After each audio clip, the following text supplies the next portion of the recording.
ओम शांति।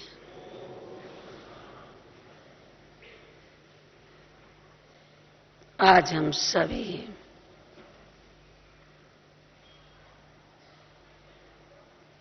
प्यारे बाबा की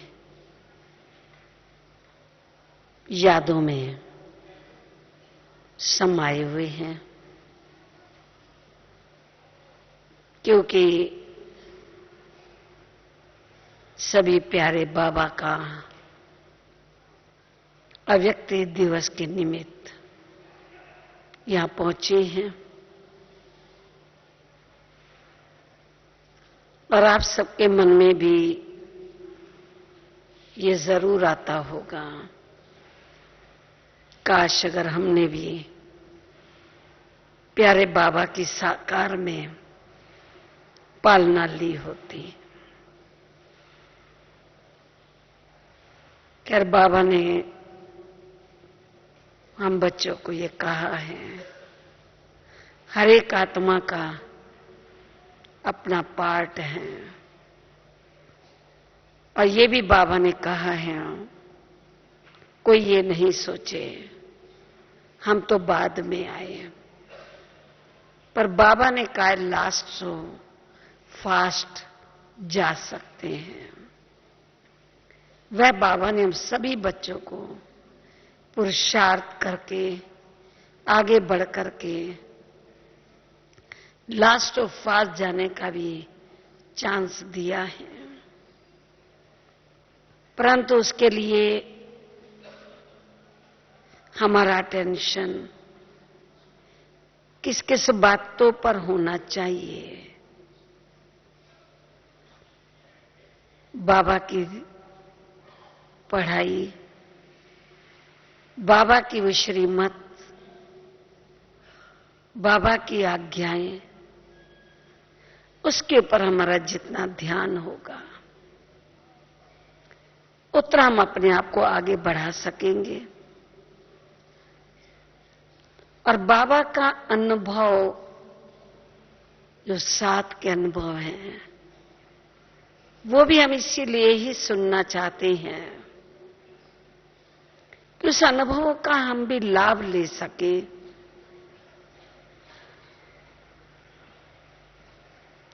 बाबा का हमने प्रैक्टिकल में अनुभव किया।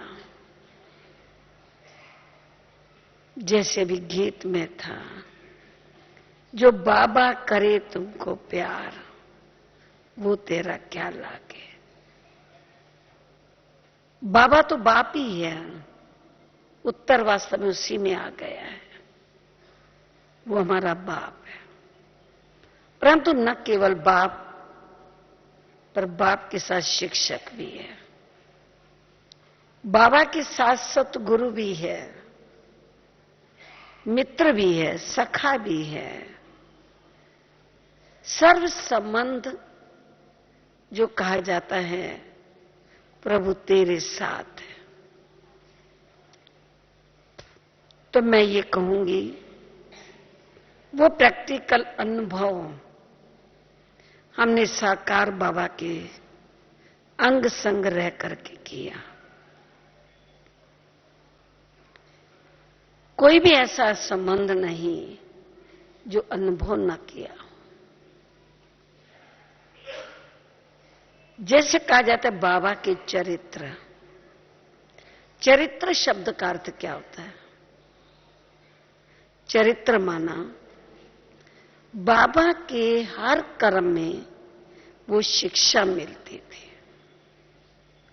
जिस कर्म से प्रेरणा मिले, मार्ग मिले, रास्ता मिले, उसको कहा जाता है चरित्र। तो बाबा के हर बोल, हर कर्म, हर व्यवहार, संबंध, संपर्क, सब प्रकार की हमें शिक्षा देता था।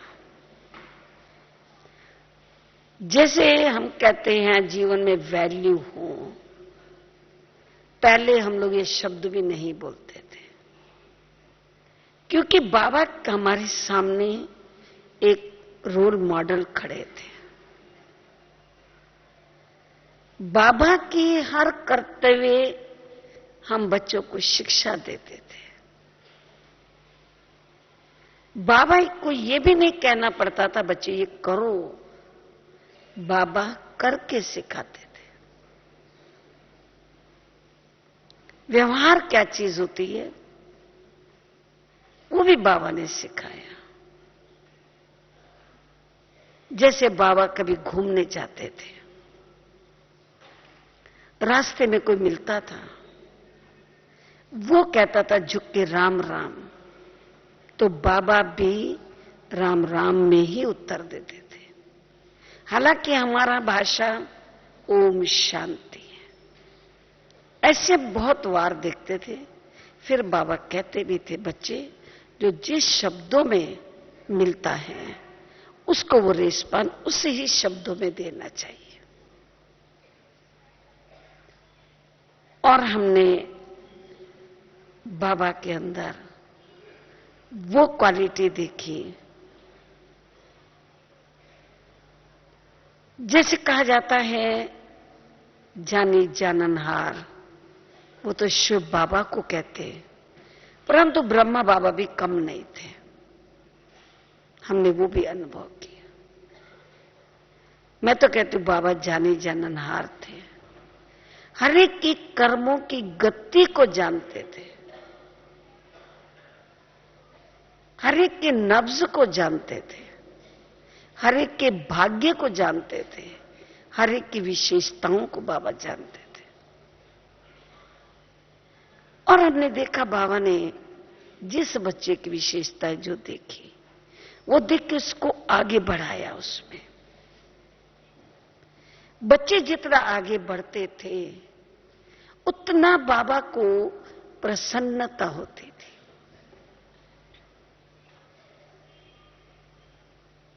और कहीं बच्चों की छोटी सी वीकनेस देखते थे, तुरंत बुला करके बाबा समय व्यर्थ नहीं करते थे, पूछ लेते थे कि बच्चे ये क्या बात है। तो बाबा समय को भी सफल करना सिखाते थे। व्यर्थ से मुक्त बच्चे रहें वो भी बाबा प्रैक्टिकल में सिखाते थे। और मैं जैसे कह रही थी कि बाबा हर एक बच्चे के भाग्य को जानते थे। और मैं तो ये कहूंगी बाबा भृगु ऋषि भी थे। हर एक की जन्म पत्री को पढ़ लेते थे। वो मेरी प्रैक्टिकल जीवन के अंदर ये बहुत बड़ा अनुभव रहा। मैं जब ज्ञान में आई, ये मैं अनुभव की बात बता रही हूं, उस समय आयु केवल मेरी 14 वर्ष की थी। और जैसे सुनाया मनोहर दादी जी के द्वारा करनाल में ज्ञान लिया था। दादी जी पहुंचे थे, केवल 3 दिन हुआ था, चौथे दिन हम पहुंचे थे। पहले दिन ही मालूम पड़ गया था कि एक देवी जी आई हैं, भगवान का दर्शन कराती हैं, परंतु 7 दिन क्या पाप पुण्य किया वो लिखाती हैं। तो हमने संकल्प किया वो लिख के देंगे, परंतु भगवान का दर्शन करना है। उस समय तक तो यही एक भावना थी कि भगवान का दर्शन करना है। भगवान स्वयं आके पढ़ा रही हैं ये चीज तो मालूम नहीं थी। तो हम एक दर्शन करने की उत्कंठा से पहुंचे। 3 दिन दादी को हुआ था, चौथे दिन हम वहां पर पहुंचे सेंटर पर जहां पर दादी जी ये सेवा कर रहे थे। खैर बाबा के पास आते ही बाबा के बन गए, परंतु उसके पूर्व की थोड़ी मैं आप लोगों को हिस्ट्री बताऊं, क्योंकि उससे एक लिंक बाबा की इस अनुभव के साथ है। लौकिक जन्म हमारा पाकिस्तान में हुआ था। केवल मैं 5 वर्ष की थी जब ये पार्टीशन हुआ हिंदुस्तान पाकिस्तान का। तो उस समय का इतिहास में मैं अधिक नहीं जाऊंगी, क्योंकि आप सबको मालूम है कि उस समय क्या नई घटनाएं हुई थी। तो जन्म तो बहुत बड़े धनाढ्य परिवार में हुआ था, जहां धन भी था, मान शान था, सब कुछ उपलब्धियां थी, कोई कमी नहीं थी। परंतु एकदम अचानक पार्टीशन होने से सब ऊपर नीचे हो गया। कई परिवार के व्यक्ति भी समाप्त हुए, घर बार छूटा, देश छूटा, तो एक नए सिर सारा संसार बसाना पड़ा भारत में आके। तो और जो पाकिस्तान के पार्टीशन में जो दृश्य हुआ था मारकाट का, वो मैंने अपनी आंखों से देखा था कि हमारे परिवार के 14 सदस्य उसमें उनकी समाप्ति हुई थी। तो वो जो दृश्य देखा था, इसलिए एक कोमल मन था, 5 वर्ष की आयु थी। तो आप सोचो क्या रिजल्ट नहीं हुई होगी। इसलिए बीमार बहुत रहने लग गई थी मैं। जब मैं ज्ञान में आई तो उस समय भी बीमार अवस्था में थी, स्वास्थ्य ठीक नहीं था।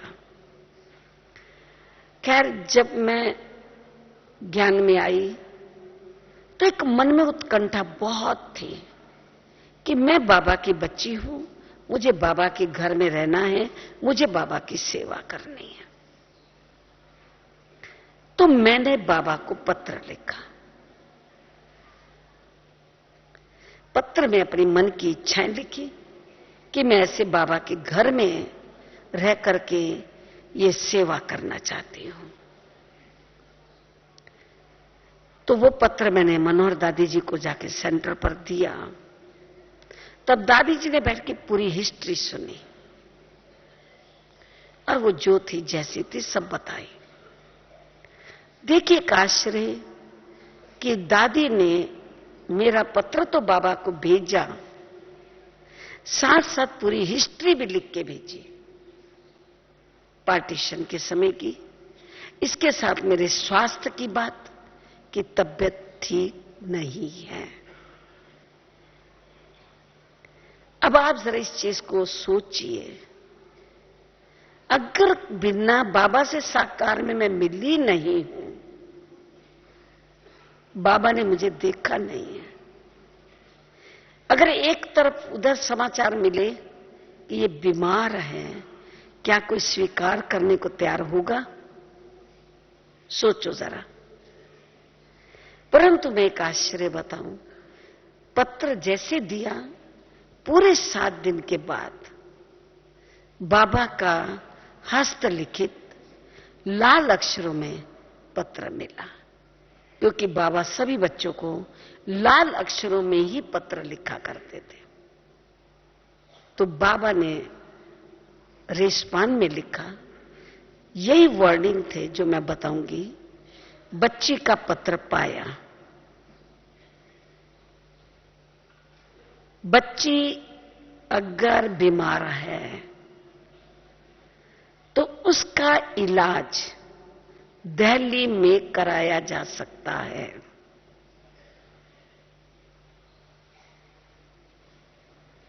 बच्ची यज्ञ में रहना चाहती है, रह सकती है। और इलाज के लिए स्थान कौन सा बताया? दिल्ली, बशर्ते पहले मां से मिले।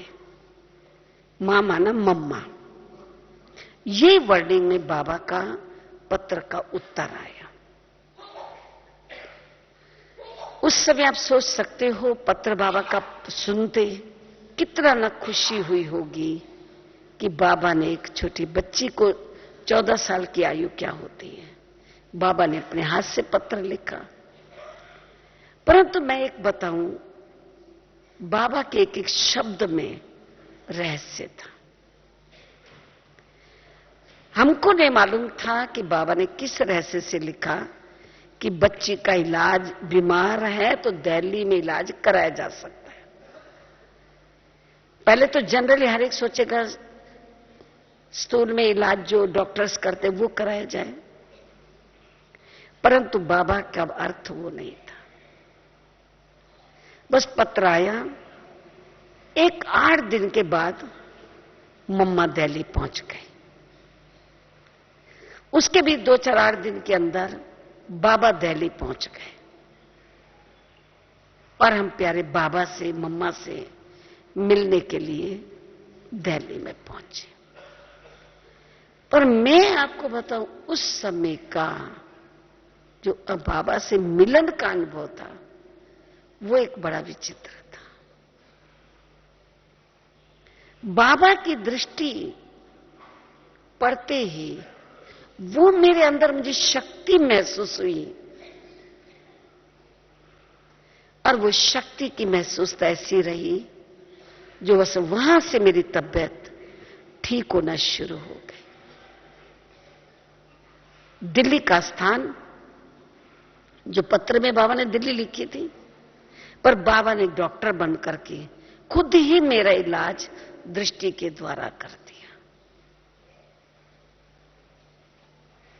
और मुझे बाबा ने निरोगी भव का वरदान दे दिया। बस जो उसके पहले मैं दवाइयां करती थी, वो दवाइयां बंद हो गई। जो परहेज थी वो भी बंद हो गई। बस बाबा की दृष्टि से ठीक होना शुरू हो गई। और वही समय दीपावली का समय था। मम्मा बाबा वहां थे। 1956 की बात है, 56 में, मानो आज से 53 साल पहले राजौरी गार्डन में बाबा मम्मा थे। तो एक दिन सवेरे क्लास के बाद बाबा के पास बैठे थे हम लोग। मम्मा बाबा गद्दी पर थे और सभी बच्चे बाबा मम्मा के पास बैठ जाते थे। उसको चैम्बर कहते थे। उस समय बाबा ने खुद आह्वान किया, जो बच्चियां बाबा की सेवा में समर्पित होना चाहिए वो आज बाबा की गोद में आवे। उस समय हमने घर वालों से भी नहीं पूछा। पत्र तो लिखा हुआ था, बाबा का जवाब बड़ा प्यारा मिला हुआ था। हम बाबा की गोद में गए। उस समय और भी 2 बहनें थी, 3 बहनें बाबा की गोद में गए। उसी समय बाबा ने तुरंत पेड़े मंगाए, सारी सभा को खिलाए और सबने तालियां बजे कि आज बाबा को 3 बच्चियां मिली हैं। बस वो दिन, आज दिन, कभी हम लोग की घर में एक रात नहीं रही हूं। संसार बदल गया, परिवार बदल गया, और उसी दिन से बाबा के घर में रही। तो ये मैं क्यों नहीं कहूं कि बाबा भृगु ऋषि थे, जिन्होंने मेरे भाग्य को पढ़ा बिना मिले हुए पत्र के द्वारा। जो बीमार होने के बावजूद बाबा ने यज्ञ में रहने की स्वीकृति थी। मैं बाबा को सर्जन क्यों नहीं मानूं, जो बाबा ने एक दृष्टि से मेरे को निरोगी बना दिया, स्वास्थ्य प्रदान किया। बाबा ने वो खुशियां दी और दिल से गीत निकलता था, किसी ने अपना बना के मुझको मुस्कुराना सिखा दिया। सचमुच बाबा ने जो भी गम थे सब मिटा दिए, खुशियां दे दी, स्वास्थ्य दे दिया और अपनी गोद में ले लिया। ये मेरा पहला बाबा के साथ का अनुभव है।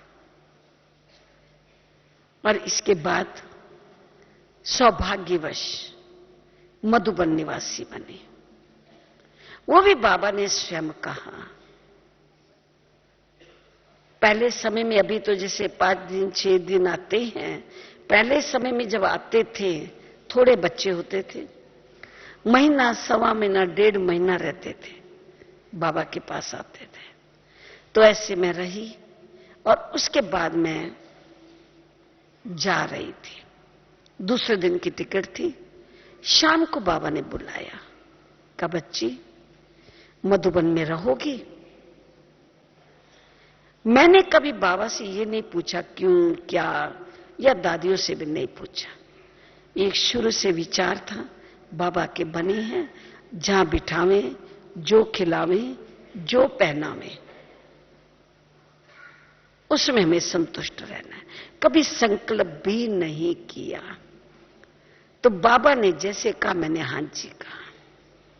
ये भी मेरा परम सौभाग्य था जो बाबा ने स्वयं मधुबन निवासी होने की ऑफर दी, और मैं मधुबन में रही। और उसमें भी विशेष बाबा ने एक मुझे बहुत बड़ा गोल्डन चांस दिया। आप कहेंगे वो क्या? मैं जब ज्ञान में आई, यज्ञ में रही, तो एक मन की तमन्ना थी, क्योंकि बाबा सिंधी में पत्र लिखते थे, हमारी दादियां सिंधी लिखती थी, और हमको तो सिंधी आती नहीं थी। जब बाबा का पत्र आए तो दादियां पढ़ के सुनाए, तो मन में आया कि मैं अगर बाबा की बच्ची बनी हूं और बाबा का मैं पत्र नहीं पढ़ सकूं तो मैं बच्ची कैसी? तो मैं बाबा का पत्र पढ़ सकूं, इस लालसा में मैंने सिंधी पढ़ना सीखा। हिंदी आता ही था, सिंधी पढ़ना सीखा था। वो चीज मेरे लिए एक बड़ी लिफ्ट बन गई। तो इसलिए मेरे को ये दोनों भाषा आती थी। यज्ञ में आने बाद पहले केवल हिंदी थी, सिंधी यज्ञ में सीखी। तो उस समय में बाबा ने जो मुझे ऑफर दी यज्ञ में रहने की, वो यही काम था कि बाबा जब मुरली चलाते थे तो ईशु दादी हमारी सिंधी में नोट्स लेते थे, एक एक वर्ड लिखते थे, और उसी को ही फिर हिंदी में मुरली लिखनी होती थी। तो जो दो भाषा वाला हो वो मुरली लिख सकता था। एक भाषा वाला या तो हिंदी या तो सिंधी, तो या तो दो व्यक्ति बिजी हो या दोनों भाषा जानने वाला हो, तो नेचर एक व्यक्ति काम कर सकता है। तो दो भाषा आने के कारण बाबा ने चुना और कहा बच्ची तुम्हें मुरली लिखनी है। तो हमने कहा जी बाबा। इस कारण से हम बाबा के साथ अंग संग मधुबन में रहने का मिला, और वो भी बहुत करीब के कमरे से। बाबा का आना जाना मेरे कमरे से ही था। बाबा कमरे में क्या बात करे तो भी सुनूं, माना बाबा के ही संग। जो प्रैक्टिकल में कहते ना, तुम ही संग बैठो, तुम ही संग खाऊं, तुम ही संग सोऊं, तुम ही संग ही पढ़ो, सब काम खेलूं तुम संग, सब काम बाबा के संग था। करीब कमरा था, संग साथ था। बाबा बच्चों के साथ खेलते भी थे, बच्चों को पढ़ाते भी थे। अपने हाथ से प्यार से बाबा मुख में ग्रास भी खिलाते थे। बाबा के कमरे में इतना छोटा सा टेबल होता था केवल, वहां मम्मा बाबा भोजन करते थे, और रोज एक बच्चे को बाबा के साथ भोजन खाने का निमंत्रण होता था। तो उस छोटी सी टेबल के ऊपर, यही साइज की, उसके ऊपर बाबा मम्मा के साथ कई बार भोजन खाया होगा। बाबा को भोजन बना के खिलाया भी, खाया भी, और सारा दिन ज्ञान रत्नों से खेलने का मौका रहता था। मैंने मुरली सुनना, मुरली लिखना। फिर आगे चल के बाबा ने हमको सिंधी लिखने की प्रैक्टिस करने को कहा, क्योंकि मुरलियां सिंधी में भी लिखनी होती थी, तो वो भी हम लोगों ने सीखा। फिर हमने देखा बाबा हर बच्चे की विशेषता को देखते हुए आगे बढ़ने के लिए बहुत उत्साहित करते थे। तो क्या हुआ कि पहले तो स्टेंशन हाथ से काटते थे हम लोग, जो मुरली लिखी जाती थी। फिर सेंटर बढ़ते गए, कॉपीज बढ़ती गई, तो हाथ के उसमें तो जरा जोर में कम ज्यादा होगा। फिर टाइप मशीन आई, और बाबा ने तब भी मुझे बुलाया, और बाबा ने कहा बच्ची टाइप सीखोगी? मैंने कहा जी बाबा। तब भी मुझे मालूम नहीं था बाबा क्यों कह रहे हैं। मेरे को कहा अच्छा विश्वरतन बच्चे को बुलाओ। बुलाया तो कहा बच्चे इसको टाइप सिखानी है, या तो इसको मास्टर के पास भेजो या मास्टर को घर में बुलाओ। तो उन्होंने कहा बाबा मैं घर में सिखा दूंगा। कहा बच्चे कितने दिन में? बोला बाबा को हर काम क्विक फास्ट चाहिए था, डिले लेजी बाबा को बिल्कुल पसंद नहीं था। तो पहला पूछा कितने दिन में? तो उन्होंने कहा बाबा 15 दिन में। मुझे पूछा बच्ची सीख जाओगी? मैंने कहा जी बाबा, हालांकि हाथ भी नहीं लगाया था। तो अच्छा बच्ची शुरू करो। तो हिंदी मुरली लिखना होता था, सिंधी लिखना होता था हाथ से, फिर समय भी कम बचता था। आधा घंटा सुबह आधा घंटा शाम प्रैक्टिस करती थी। और ऑफिस वही था जहां बाबा बैठ के बच्चों को पत्र लिखते थे। आते जाते बाबा बहुत प्रोत्साहन देते रहते थे। कभी कहेंगे बच्ची के लिए इनाम तैयार हो रहा है, कभी बोलेगा बच्ची क्या इनाम लोगी। ऐसे आते जाते बाबा दृष्टि देते, उमंग उत्साह भरते रहते थे। तो बाबा की वो जो दृष्टि थी, बाबा की प्रेरणा थी, बाबा का उमंग उत्साह था, तो ये मैं तो बाबा को ही कहूंगी कि उस कारण से 9 दिन में टाइप सीखी हिंदी और 10वें दिन मुरली टाइप की।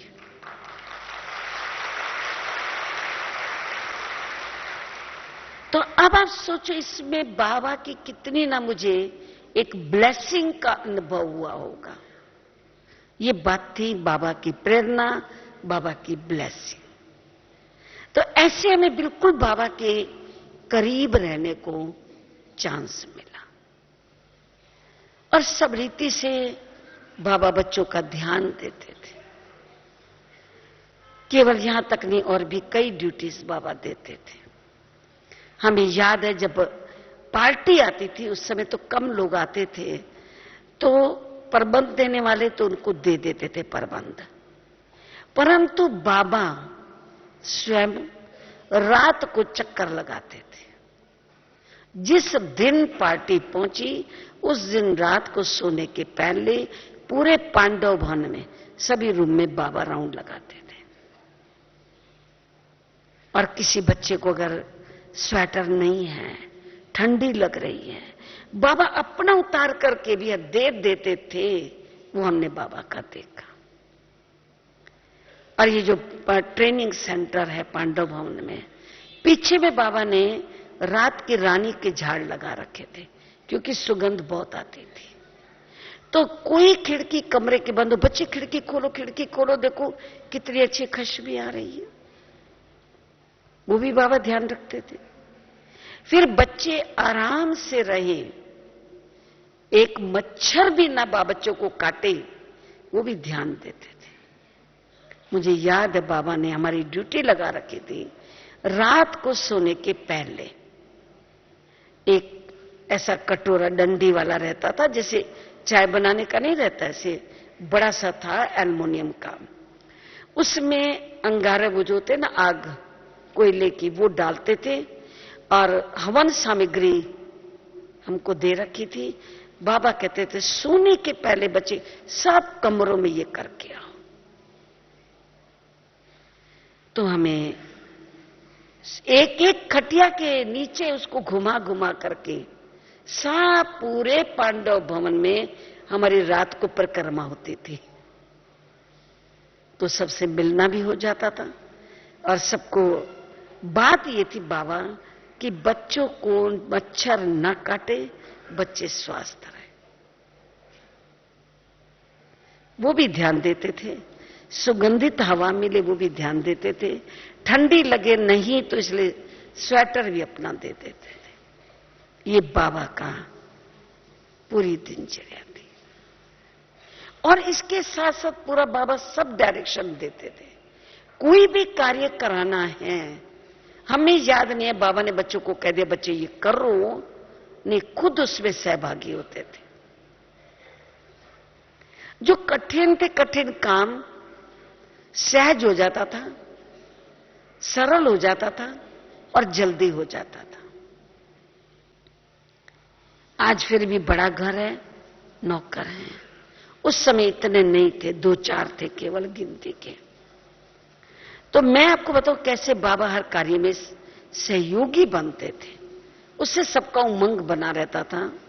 तो एक बार गेहूं आई थी, तो जो अपना हिस्ट्री हाल है, केवल एक वो ही छत थी, क्योंकि आंगन भी कच्चा था। पांडवन का पूरा आंगन कच्चा था। तो वही एक ही पक्की जगह थी, गेहूं अनाज जो सुखाना वहीं, तो वहां ऊपर सुखाया था, शाम को उतारना था। अब नीचे उतारे तो साफ करने की जगह नहीं, कम समय था। बाबा ने कहा चलो बच्चे गेहूं साफ करेंगे। शाम का समय है, बहुत ज्यादा थी, परिवार तो बाबा का बड़ा ही है। तो हमने देखा ऐसे छत के ऊपर गेहूं फैला हुआ था। बाबा ने एक लकड़ी मंगाई, हम भी सामने थे, हमने देखा लकड़ी मंगाई, और ऐसे व्यक्ति गिनती के कितने लोग हैं, मिसाल 20 लोग हैं अगर, तो 20 उसके हिस्से बना दिए डंडे से, और का बच्चे अपना अपना हिस्सा सब साफ करो। हमने देखा 20 में बाबा ने अपना हिस्सा भी रखा, ये नहीं कि केवल हमारा रखे, खुद भी बाबा कार्य में लग गए। और फिर जब कार्य पूरा होते आए, अपने हाथ से बच्चों को बाबा ने टोली खिलाई। तो जो असंभव काम था इतने कम समय में होना, बहुत सहज हो गए। हर बुधवार को बाबा उसी छत पे बच्चों को पिकनिक कराते थे। हर गुरुवार को हिस्ट्री हॉल में बाबा बच्चों के साथ भोजन खाते थे। जिस दिन पार्टी आती थी, चाहे 10 की हो, 12 की हो, 20 साल जो भी हो, उनके साथ उसी दिन या दूसरे दिन बाबा उन बच्चों के साथ रात का भोजन करते थे। और जिस दिन जाना है उस दिन एक दिन पहले बाबा बच्चों के साथ उसी ग्रुप के साथ भोजन करते थे। तो एक आने का भोजन, एक जाने का भोजन, 2-4 बार ब्रह्मा भोजन, 2-4 बार पिकनिक बाबा के साथ मिलती थी। बाबा घुमाने ले जाते थे पहाड़ी पे हम बच्चों को। सवेरे मुरली पूरी हुई और बाबा हम सब बच्चों को घुमाने के लिए ले जाते थे। ओम शांति। सभा में कोई इंग्लिश या कन्नड़ा ट्रांसलेशन करने वाले भाई बहनें बैठे हो, वो तुरंत कैबिन में पहुंचे, ट्रांसलेशन की आवश्यकता हो रही है। भाई बहनें बैठे हैं। तो हम उसमें देखते थे बाबा जब घुमाने ले जाते थे, बाबा अधिकतर रोड से नहीं ले जाते थे, शक्ति भरने के लिए बाबा पहाड़ी के रास्ते से ले जाते थे। और बाबा बुजुर्ग होने के बावजूद भी बाबा सबसे आगे रहते थे और ऊपर पहुंच के बैठ जाना, आओ बच्चे, आओ बच्चे, आओ बच्चे, बच्चों को बुलाते थे। और उसमें भी विशेष, अगर कोई बच्चा गिर गया चढ़ते चलते, तो बाबा कहेंगे इसकी टोली बंद। हम कहते थे बाबा एक तो गिरा बेचारा और ऊपर से आप टोली बंद। काशी बाबा को क्यों भूला? बाबा को भूला इसलिए गिरा, इसलिए टोली बंद। तो देखो बाबा की याद कैसे दिलाते थे।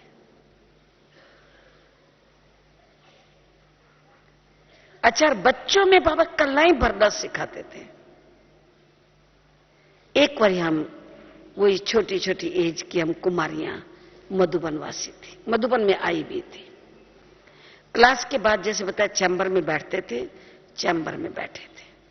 तो बाबा उस दिन कहते हैं बच्चियां, हम 6-7 कन्याएं थी उस समय। मुझे याद है मधुबन में 250 भाई बहने थे और 6-7 जो भी कन्याएं थी, एक को भी खाना बनाना नहीं आता था।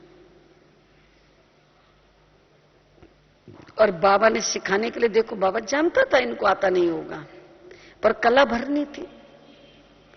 ऐसे बाबा कभी नहीं कहेगा ये काम सीखो, ये बाबा ने कभी नहीं कहा, बस सिखा देता था। तो कहते बच्चियां,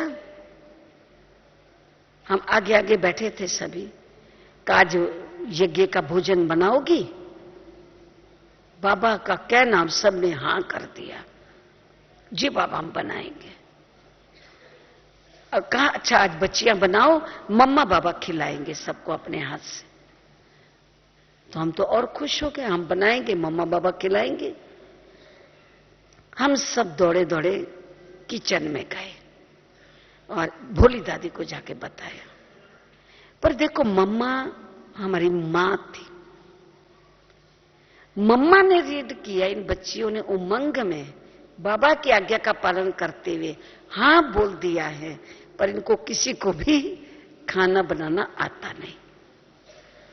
तो मम्मा ने अपने कार्यक्रम एक तरफ रख दिए और मम्मा अपने काम छोड़ करके जो प्लानिंग में थे, मम्मा किचन में आ गए। हमें वो समय याद है, मम्मा ने हमको चावल धोना कैसे होता है वो भी सिखाया,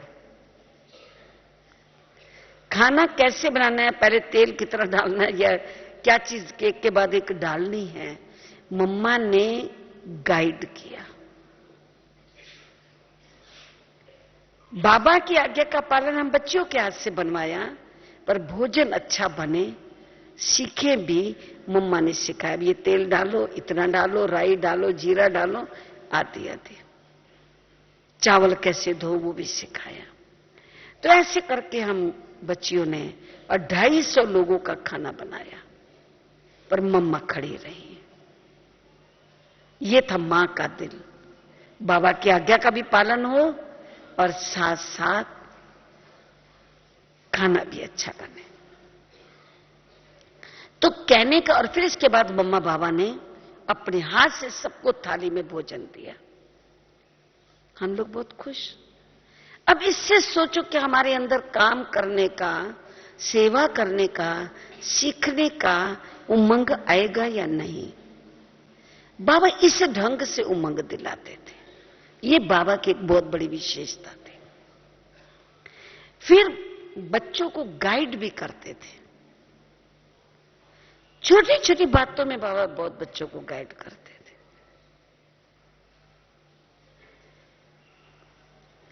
और एक बार की बात बताएं, एक पारिवारिक जीवन के लिए जो सबके लिए काम आती है, वो एक फार्मूला वो सुनाऊंगी। एक कपल थे, पति पत्नी, ज्ञान में आए थे तो नए, पर बाबा से प्यार बहुत था। प्यार भी था, रेगुलर आते थे, पर नए थे। तो दोनों का आपस में थोड़ा 36 का आंकड़ा था, समझ गए ना, थोड़ा टक्कर चलती थी। तो दोनों बाबा के पास आए। तो जो भाई था, उनका पति, उसने बाबा को कहा, बाबा हम दोनों का बहुत झगड़ा होता है घर में। तो उसने लाइन लगा दी, अपनी जो युगल थी उसकी गलतियां बताने में, ऐसा करती, ऐसा करती, ऐसा करती, ऐसा करती। हमने देखा बाबा सुनते रहे, बहुत ध्यान से सुना बाबा ने, पर बीच में बाबा ने काटा नहीं। पूरा दिल खाली हो गया। ये देखो पालना का तरीका, परिवर्तन कराने का तरीका कितना अच्छा था। पूरा सुनने के बाद फिर बाबा कहते, बच्चे बस कि और कुछ, बस। फिर बाबा ने प्रश्न किया, पर अब ये देखा गया कि जैसे उसकी गलतियां बता रहा था अपनी पत्नी की, वैसे वैसे उसके चेहरे में थोड़ा नफरत का भाव वो आता था, जोश आता था। परंतु बाबा बैठे थे तो थोड़ा तो मर्यादा से ही बात करेगा, क्योंकि बेचारा परिवर्तन भी चाहता था। फिर बाबा ने प्रश्न पूछा, अच्छा बच्चे ये बताओ, इस बच्ची में कोई विशेषता भी है? किसके लिए पूछा? उनकी धर्मपत्नी के लिए। इस बच्ची में कोई विशेषता भी है? अब वहां उसको सोचना पड़ गया। जो कमियां फास्ट बताई थी वो फास्ट नहीं बता सका। बाबा की आज्ञा थी इसलिए सोचे, हाँ बाबा इस समय में ऐसे मौके पे इसने मुझे बहुत मदद की है। फिर बाबा के बच्चे और फिर सोचे, फिर बोले, ऐसे करते करते बाबा और करते गए और उससे उसकी विशेषताएं निकलवाते गए। तो जैसे उसके मुख से विशेषताएं निकल रही थी, वैसे उसका चेहरा स्नेह में बदल रहा था। वो अंतर स्पष्ट दिखाई दिया। तब बाबा ने लास्ट में कहा, बच्चे, बाबा की आप बच्चों को दोनों को आज्ञा है, एक दो का गुण देखो, कमियां कमजोरियां अच्छाइयां सब में है। आप जब एक दो की कमी देखते हो तब झगड़ा होता है, आप एक दो की विशेषताएं देखो तो झगड़ा नहीं होगा। तो देखो कैसे बाबा ने युक्ति से कहां उनकी गलती हो रही है, कैसे परिवर्तन हो सकता है, वो बाबा ने उनको रियलाइज कराया। और सचमुच उसके बाद हमने देखा उसके अंदर उनके परिवार में परिवर्तन आ गया, शांति आ गई, प्यार का वातावरण बन गया। वो तो कहते हमारा घर स्वर्ग बन गया। तो इस रीति से बाबा स्नेह के साथ परिवर्तन करा देते थे। दूसरी चीज हमने देखी, कई बार जब बच्चे आते थे, हर एक के संस्कार तो कोई मालूम ही है, कलयुग के संस्कार है, बाबा के घर में आए हैं परिवर्तन होने के लिए। तो कुछ ना कुछ तो गलतियां होती थी, कईयों के हाथ से बड़ी भी गलती होती थी। बाबा को समाचार भी होता था कि फलाने बच्चे ने इतनी बड़ी गलती की है। तो थोड़ा हम लोगों को या जिनको मालूम आता था, अभी आया ना, बाबा इनको कहेगा जरूर, क्योंकि बाबा को मालूम है। परंतु प्रैक्टिकल ये देखा, बाबा ने कभी उनको सामने नहीं कहा कि बच्चे ये तेरी गलती है।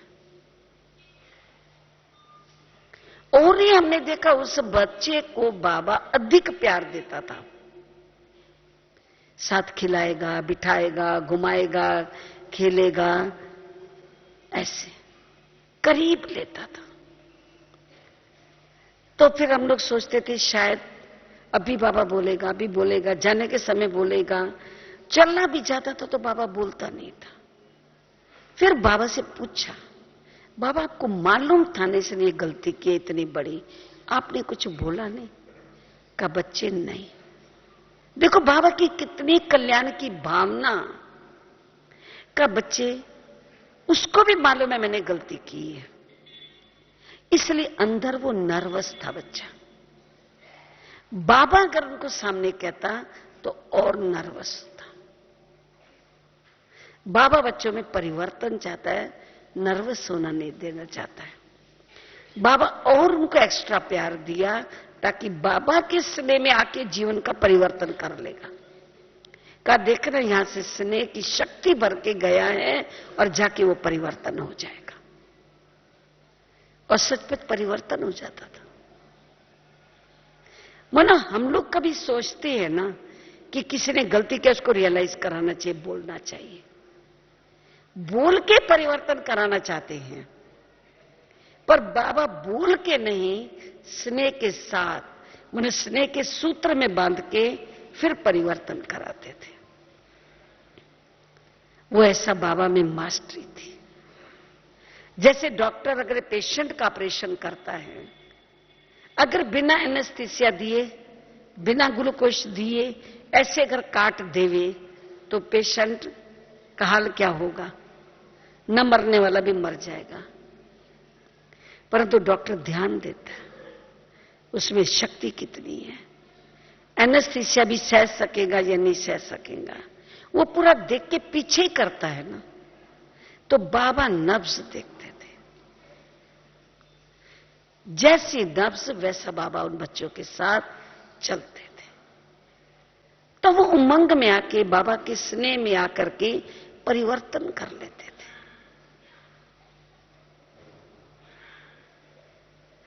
और फिर हम आपको बताएं, बाबा का पढ़ाई पर ध्यान।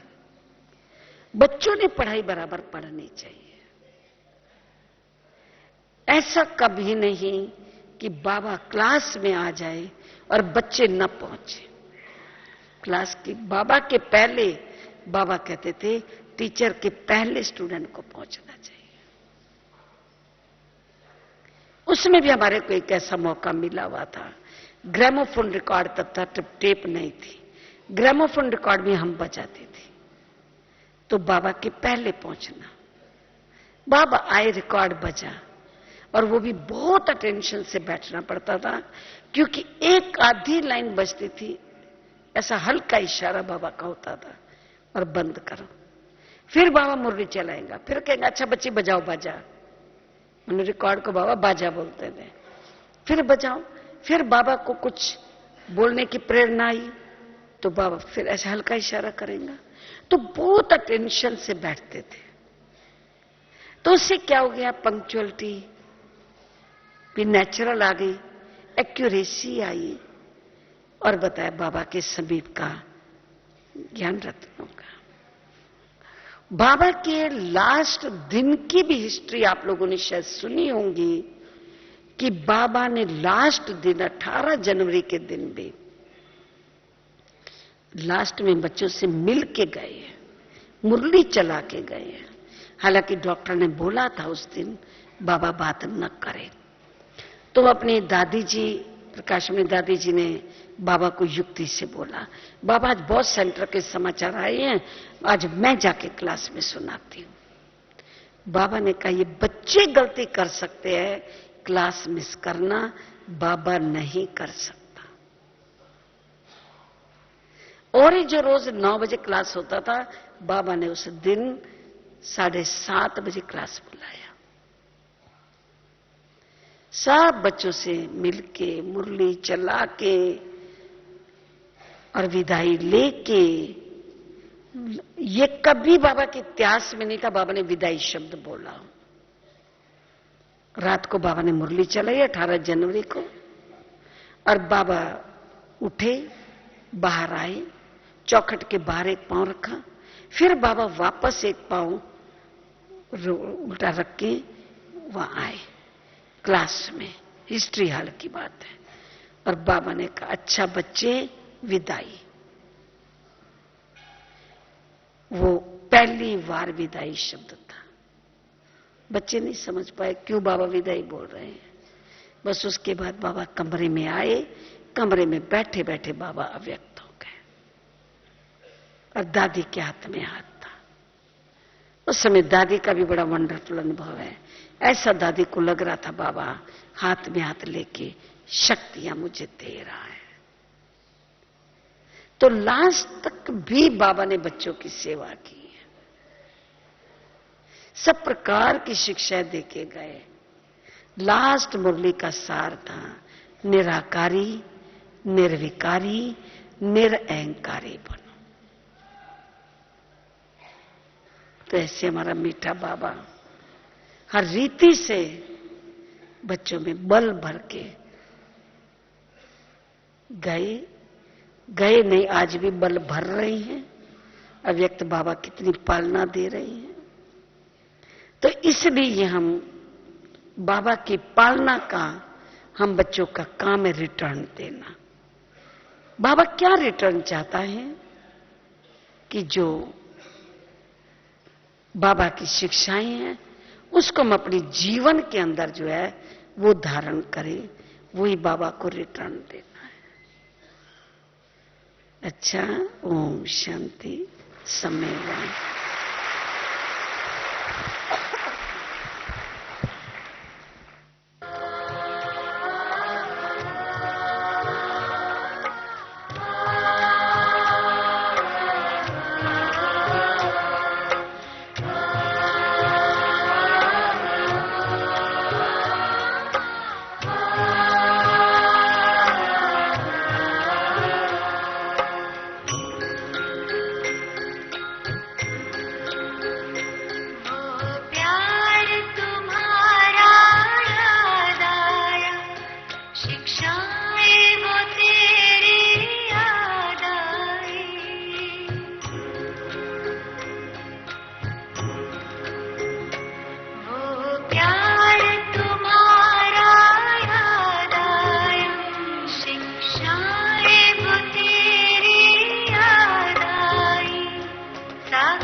जब मुरली तू